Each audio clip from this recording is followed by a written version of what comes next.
Baik, selamat malam. Perkenalkan, nama saya Bima Nur Abdillah, NIM Asbila 2022 14041. Saya akan menjelaskan bagaimana itu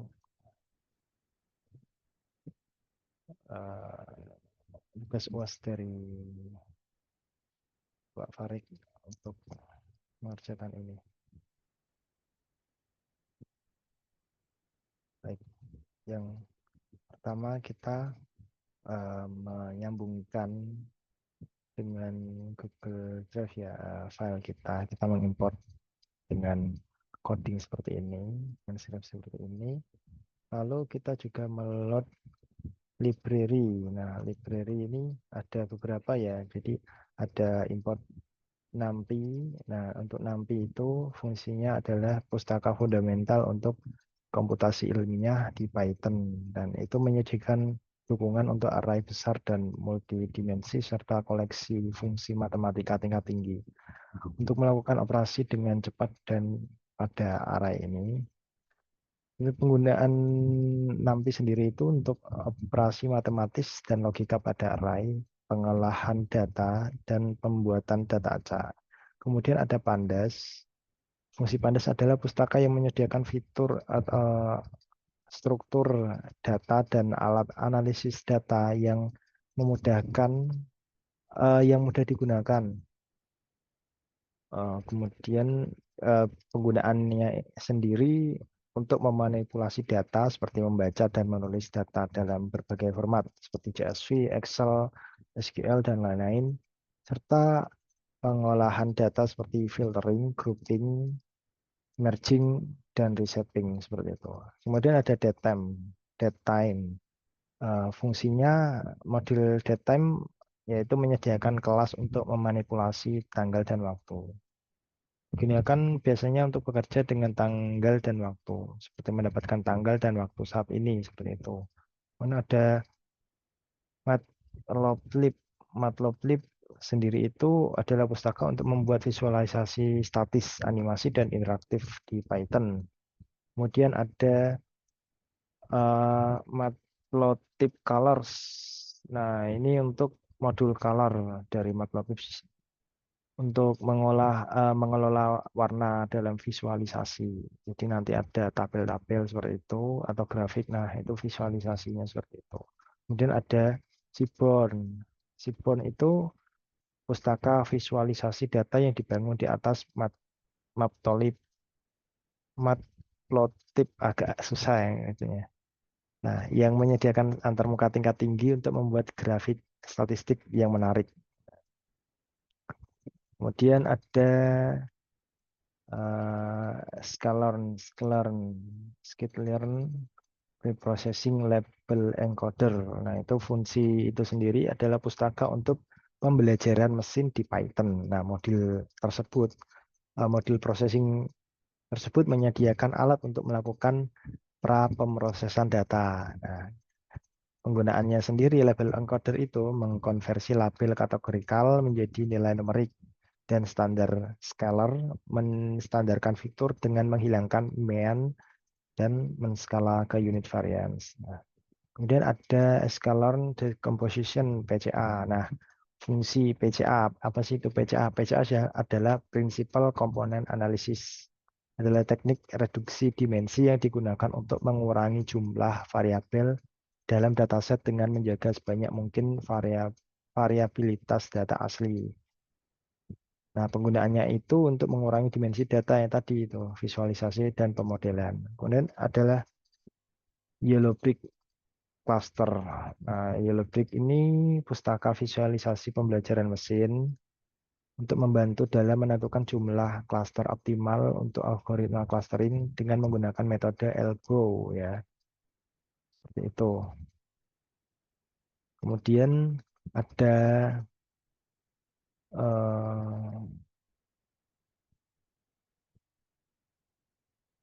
MPL Toolkit. Ini Yellow Brick ini ya, Brick sudah. Kemudian Nah, ini Scalon cluster itu dari sklearn menyediakan algoritma untuk mengkelompokkan data dan penggunaannya itu K-means algoritma clustering yang mempartisipasi data ke dalam K-cluster berdasarkan centroid. Nah, kemudian ada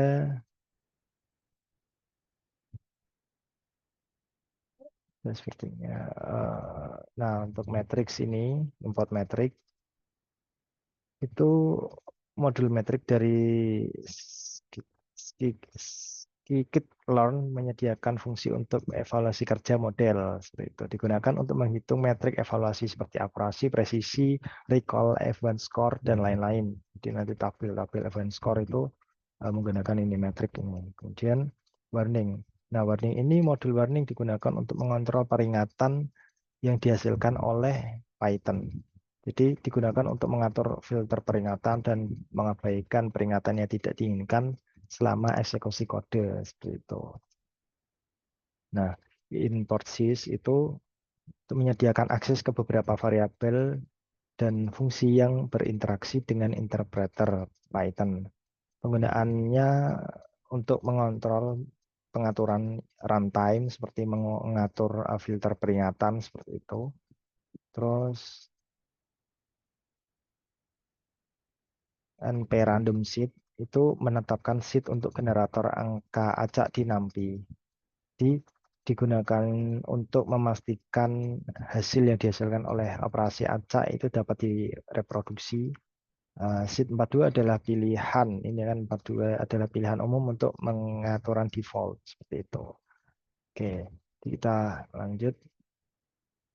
Eh, Setelah kita run, kita buat juga display column, kita buat kolomnya.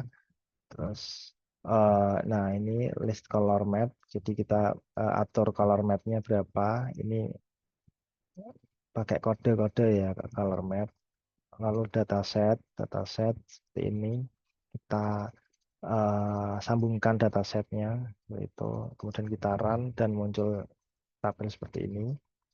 Nah, ada kita run data info agar memunculkan informasi dari data tersebut.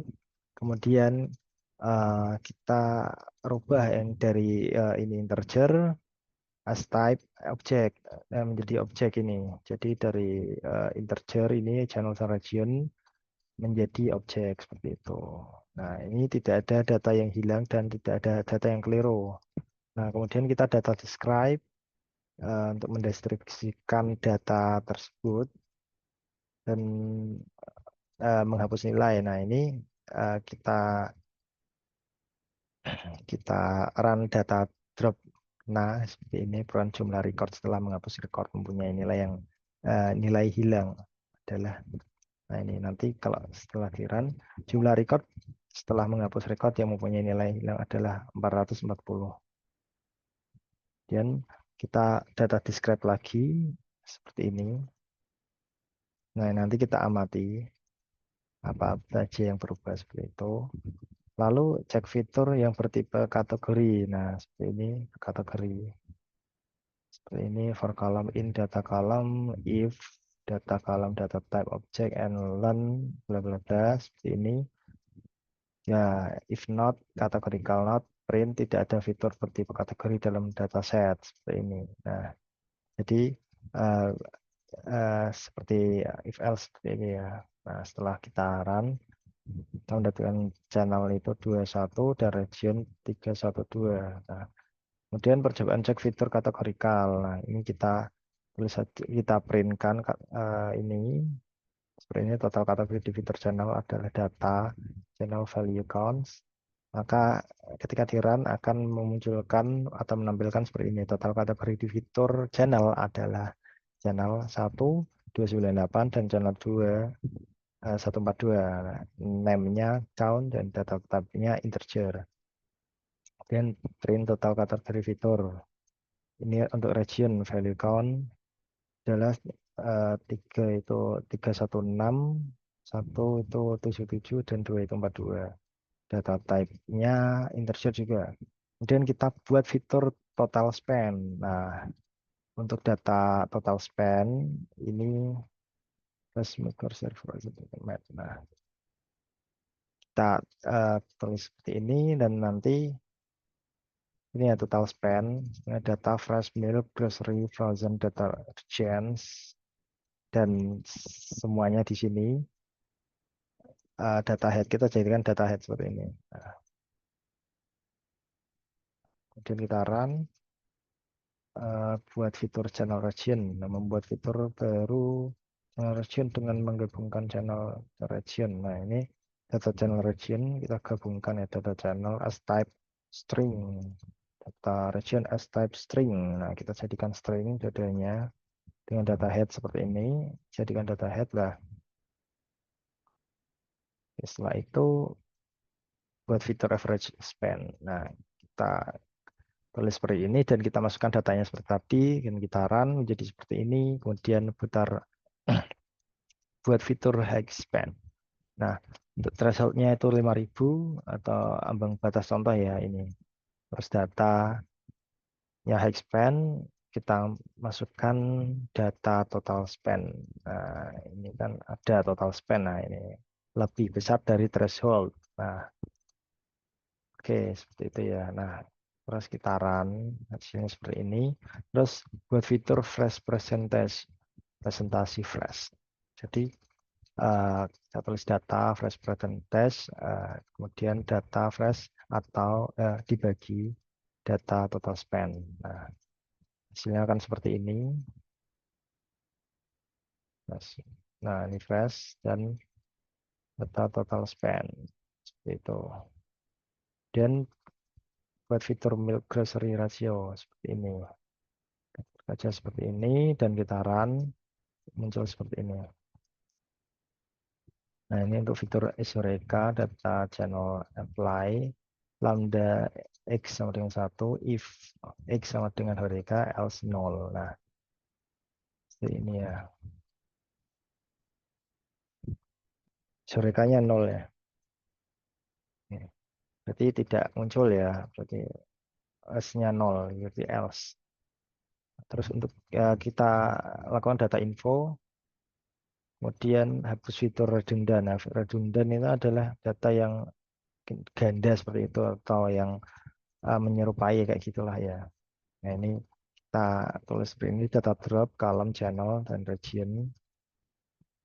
Kemudian kita run data info, muncul seperti ini.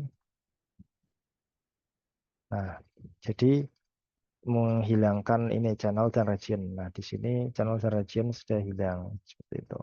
Kita data describe, cek kembali fitur. Nah, itu to plot, total spend, flash percentage. Nah, ini kita tulis yang tadi itu atas ini, total spend average dan lain-lain.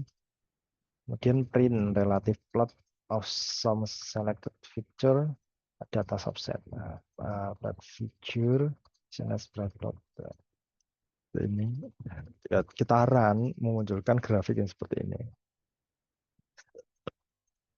Kemudian remove outliner. Nah, kita tuliskan data sama dengan data total spend kurang dari 175.000. Kemudian data fresh percentage kurang dari 600.000. Data milk grocery ratio kurang dari 100. Dan berikan print ya. Total number of data points after removing the outliners are learned data. Nah, setelah kita run, kemudian cek korelasi. Nah, ini korelasi metrik core math data, core numerik seperti untuk mencari korelasi ya. Codingnya seperti ini. Break only sama dengan true. Let figure flash size 24 kali 24. 1, 2, 3, 4, 5, 6, 7, 8, 9, 10, 11, 12. Nah, 12 dan 12 jadi totalnya 24 ya. Terus kita run muncul seperti ini. Nah, ini untuk yang putih itu datanya mendekati 1, semakin gelap itu semakin mendekati 0 ya. Seperti itu. Terus data processing, cek kembali kolom bertipe kategorikal. Dengan coding seperti ini, categorical call for column in data columns, if data column data type sama dengan object, and learn data column Unix kurang dari sama dengan 50. Nah, categorical append column, print column dengan data column Unix seperti itu. Nah, misalnya seperti ini, 23, 13, 11, 12. Kemudian kita lakukan data head itu, kemudian rubah tipe data kategori menjadi angka pakai label encoder seperti ini. Nah, kita buat codingnya seperti ini, lalu kita run categorical variable in the dataset channel region. Nah, kemudian kita label encoder for I in object calls data I sama dengan data I apply level. All feature are now numerical. Nah, seperti ini ya. Saran hasilnya seperti ini. Terus kita data head, saran data info memunculkan ini. Kita lihat kembali data-datanya.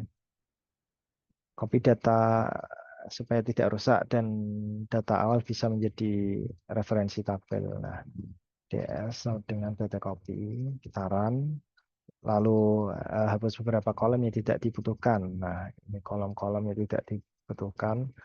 Kita describe dulu, dataset describe, dan fitur scaling untuk normalisasi. Nah, ini scalar sama dengan standard scalar. Kita scaling menggunakan standard scalar. Lalu data frame, scalar transform, columns dengan dataset columns. Nah, all feature are now scaled. Jika sudah seperti ini, maka kita printkan all feature are now scaled untuk memberitahu bahwa data itu sudah di skala scaling seperti itu. Nah, ini kita jalankan scaled ds head dan muncul seperti ini. Kemudian kita describe. Nah, muncul semua yang lebih kompleks seperti ini. Lalu kita clustering tahap 1. Nah, cek untuk tahap 1 sendiri itu cek kesehatan cluster Hopkins test. Nah, ini melakukan Hopkins test. Nilai lebih dari 70%, maka layak dipakai. Nilai sekitar 50% maka dianggap random. Perlu dimensi reduksi. Nilai kurang dari 30% berarti tidak cocok pakai k-means.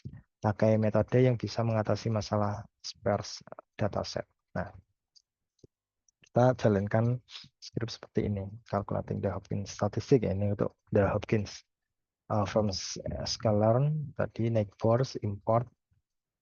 Nah, untuk ini from NumPy juga untuk yang tadi library yang kita pakai ini diimportkan sini. Lalu dev Hopkins kita masukkan exceptnya and learn rows. Ini untuk kolom dan ini untuk baris m integer 0,1 kali n. Ya, ini nanti untuk barisnya ya. Jadi numbers sama dengan neighbors. Jadi tetangga terdekat, run dan lain-lain seperti ini. Export uniform np main axis, np max x axis, event seperti ini codingnya. Lalu kita run. Ini return ke h ya, h. Lalu kita jalankan cek ya pengecekannya. Hopkins average sama dengan for i in range dari 0 sampai 100. Nah, A sama dengan Hopkins scaled dataset. Nah, Hopkins average appends nanti A, makanya A, variable A. Nah, NP array Hopkins average mean. Nah, ketika kita run, kita cek tes itu akurasinya adalah 0,9244 sekian. Karena nilai 0,92 maka bisa dilanjutkan ke k-means biasa. Namun untuk kepentingan visualisasi maka kita pakai dimension reduction dengan PCA. Kita lanjutkan dengan PCA. Nah, itu PCA. Tadi apa itu PCA? PCA adalah Principal Component Analysis. Itu adalah teknik reduksi dimensi yang digunakan untuk mengurangi jumlah variabel dalam dataset dengan menjaga sebanyak mungkin variabel data asli. Jadi tadi ya biar menjaga sebanyak mungkin data yang asli seperti itu. Ya kita gunakan PCA. PCA codingnya seperti ini: PCA and components sama dengan 3, PCA fit scale ds dataset, PCA dataset sama dengan eh, PD data frame dan seperti ini kolom PC1, PC2 dan PC3. Nah, kita run akan memunculkan tabel seperti ini. Nah, kemudian kita visualisasikan PCA tersebut. Nah, X sama dengan PCA DS, PC1, Y, PC2, Z, PC3. Plot plot figure size 10 ke 8.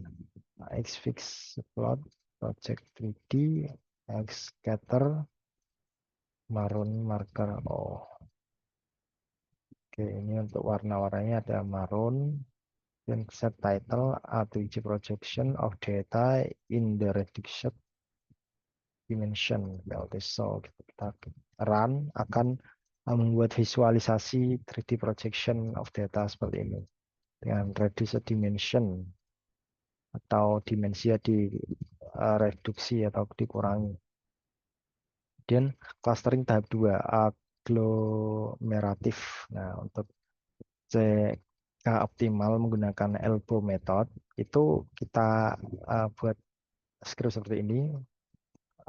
Kita printkan dulu elbow method to determine the number of cluster to be for. Nah, ini untuk penjelasannya ya atau komennya seperti itu. Kemudian elbow M sama dengan elbow visualizer Cummins ini sama dengan 10, sama dengan 2, 12, timing false. Elbow fit PCA dataset dan kemudian elbow MSO kita tunjukkan datanya dan datanya seperti ini. Grafiknya dari sekitar 2400-an turun ketemu sampai bawah. Nah, ini ketemu distortion score elbow coming cluster ini itu kayaknya ada di 5. Elbow at K sama dengan 5. Skornya di 1213 di sini. Nah, ini access title, center, distortion, score elbow for K-means clustering. Keputusannya saya pakai cluster 5 karena ini di 5 ya. Kemudian clustering menggunakan aglomeratif. Nah, kita tuliskan saja datanya, scriptnya seperti ini. PCADS cluster ya adding cluster configure dari ini untuk mempaskan model dan prediksi cluster. Kemudian untuk yang data cluster ini untuk menambahkan cluster fitur cluster ke data frame yang asli itu. Dan kita data head, jalankan data head, cek visualisasi agglomerative clustering dengan seperti ini lagi, kodenya sama tadi. Nah, hasilnya seperti ini, agak-agak berkumpul di bawah ya. Ini tapi untuk sekitarnya ini menyebar juga. Nah, evaluasi model hasil distribusi clustering itu kalau untuk warna-warna ini ya 1, 2, 3, 4 ada 4 warna. 1, 2, 3, 4. Kemudian PLSN NS Convert ketika di run nanti akan memunculkan data seperti ini 4 warna ya. Passing palette without assigning who is duplicator and will be removed in view 14. Nah, ini untuk 0, 1, 2, dan 3 cluster. Mencari pola cluster, spend dengan income. Dengan coding seperti ini, Ketika dijalankan, maka akan menampilkan uh, grafik yang seperti ini, cluster profile based on income and spending. Jadi dari pendapatan dan penggunaannya atau pengeluarannya. Nah, untuk grup 0 sendiri itu low spending and low fresh product forecast. Ini 0, 0 coklat ya. Iya rata-rata di bawah. Untuk grup 1 low spending but variated fresh product forecast. Untuk 1 itu abu-abu. Nah, eh, dia berada di sini ya. Jadi berkumpul di sini dari 1 sampai sekitar di bawah 50 ribuan ya. Sekitar situ. Untuk grup 2 moderate spending and moderate fresh product forecast.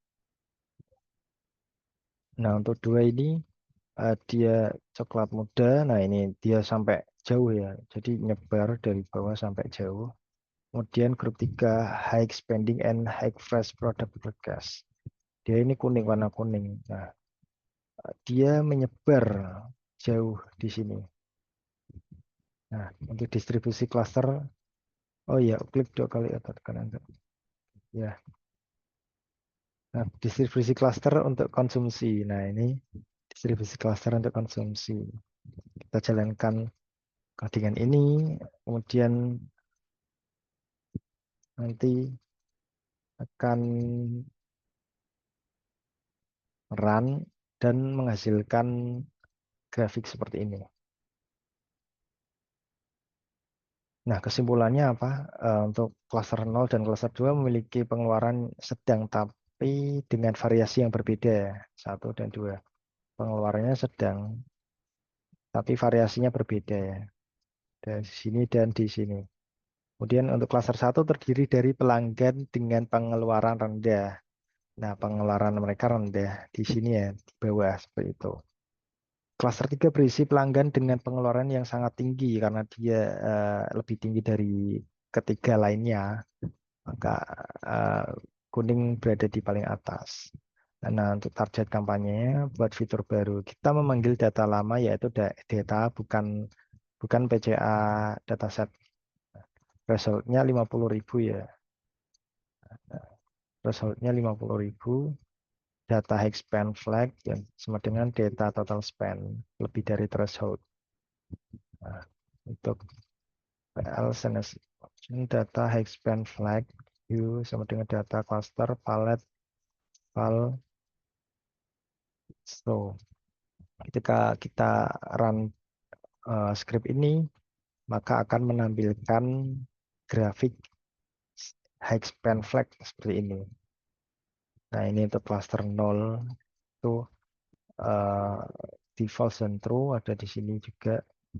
Untuk 1 itu hanya ada di false, di true dia tidak ada. Kemudian cluster 2 itu false dan true hampir rata ya, hampir sama. Kemudian cluster 3 itu di false-nya tidak ada, hanya ada di true. Kesimpulannya adalah cluster 1 adalah kelompok dengan pengeluaran rendah yang paling dominan. Cluster 1. Nah, untuk cluster 3 adalah kelompok dengan pengeluaran tinggi yang paling dominan. Cluster 0 dan cluster 2 memiliki variasi dalam pengeluaran tetapi lebih condong ke pengeluaran rendah. Kemudian kita cek average spend. Dengan kita tuliskan coding seperti ini, average spend, kemudian kita run dan akan menampilkan grafik seperti ini. Nah, kesimpulan dari ini adalah cluster 1 adalah kelompok dengan pengeluaran rata-rata terendah. Dia paling bawah terendah. Kemudian cluster 3 adalah kelompok dengan pengeluaran rata-rata tertinggi. Dia ada di atas, otomatis tertinggi. Kemudian cluster 0 dan cluster 2 memiliki pengeluaran rata-rata sedang dengan cluster 2 sedikit lebih tinggi dari cluster 0. Pengeluarannya sedang, hanya saja 2 itu agak tinggi dari cluster 0. Untuk profiling, kita cek distributor, itu channel region, average spend, high spend, flash percentage. Nah, kita jalankan coding seperti ini for in distributor if data empty. Nah, ini untuk mengecek kolom kosong atau enggak. Nah, continue ini untuk men-skip atau menselanjutkan seperti itu bahasanya. Untuk iterasi selanjutnya jika kosong. Seperti itu. Ketika kita jalankan, maka akan menampilkan figur saya seperti ini. Gambar channel region seperti ini grafiknya. Ini adalah total spend. Ini adalah total spend juga. Seperti ini ya grafiknya.